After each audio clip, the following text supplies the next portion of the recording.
Bonjour, il est 6h30, les routiers se réveillent, moi aussi.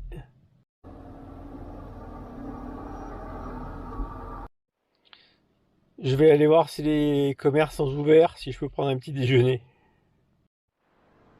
Je retrouve les WC payants d'Allemagne. C'est pas plus propre pour autant.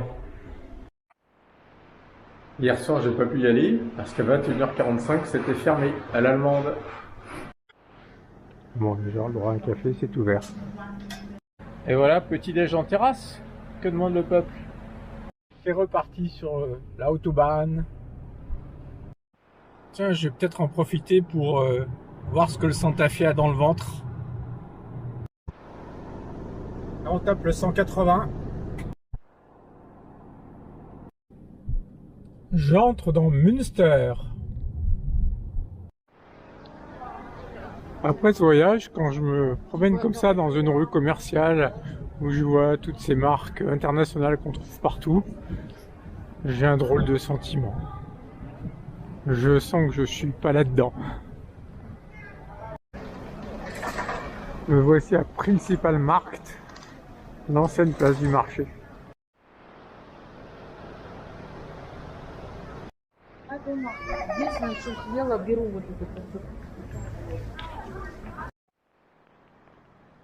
Me voici sur promenade Münster.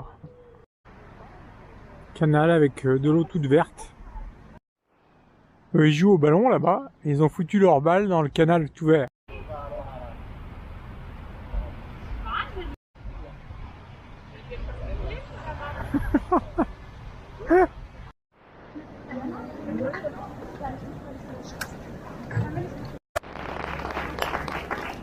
On dirait qu'il y a des élections bientôt. Aber einen ganz besonderen auf Streife.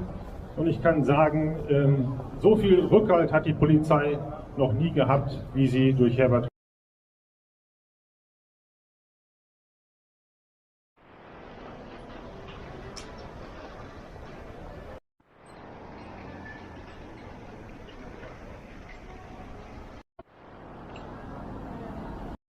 Avant de quitter l'Allemagne, il faut bien que je vous parle un peu de l'influence de l'Allemagne sur toute la région de la mer Baltique. Je retiens quatre sujets principaux. Le premier, c'est la Ligue hanséatique. Le deuxième, ce sont les chevaliers teutoniques. La troisième, c'est l'Empire allemand. Et la quatrième, c'est le régime nazi. La Hanse, on l'a vu, aura développé de nombreux ports, donné une grosse influence commerciale et maritime à tous ces pays autour de la Baltique. Les chevaliers teutoniques, originellement issus des croisés, ont fait une conquête religieuse dans les pays du Nord et ont permis à une noblesse allemande de s'installer dans les pays baltes et d'asservir les populations pendant de longs siècles. L'Empire allemand était fortement dominé par la Prusse. Faisons d'ailleurs un petit peu d'étymologie. Prusse est dérivé du mot russe. En fait, c'était les presque russes, les Prussiens. Et en fait, la Prusse est une partie aujourd'hui de la Pologne. L'Empire allemand a couvert les territoires de la Pologne, de ce qui est aujourd'hui l'enclave russe de Kaliningrad et de la Lituanie. Pendant ce temps, les deux autres pays baltes étaient encore sous domination des nobles allemands qui étaient venus dans les siècles précédents. Enfin, pendant la Deuxième Guerre, le régime nazi a envahi les pays baltes, qui ont d'abord vu les Allemands comme étant des libérateurs, qui allaient leur donner une certaine autonomie en les libérant des Russes, mais ils ont vite déchanté en étant sous un régime très autoritaire. Et puis ensuite, effectivement, ils ont été libérés par les Russes, mais les Russes sont restés jusqu'aux années 80. Et voilà, c'était le petit cours d'histoire sur l'influence de l'Allemagne dans la région de la mer Baltique.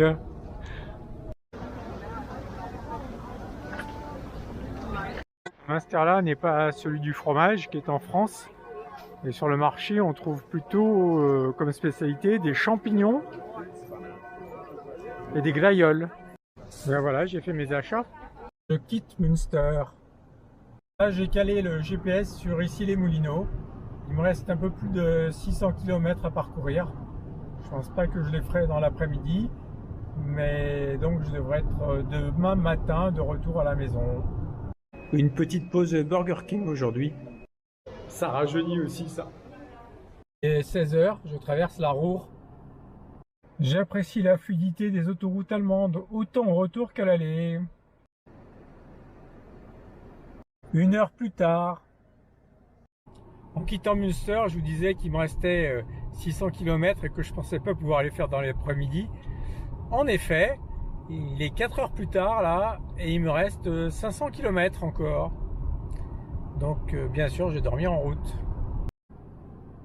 Me voici en Belgique. Il est 19h30. Ça fait une belle journée de route. Il y a 1 heure bientôt, je vais m'arrêter et je vais refaire le coup du routier.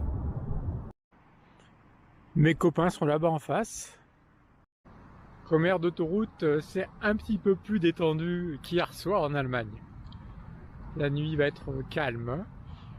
Je vous souhaite une bonne soirée à tous. À demain. Bye bye.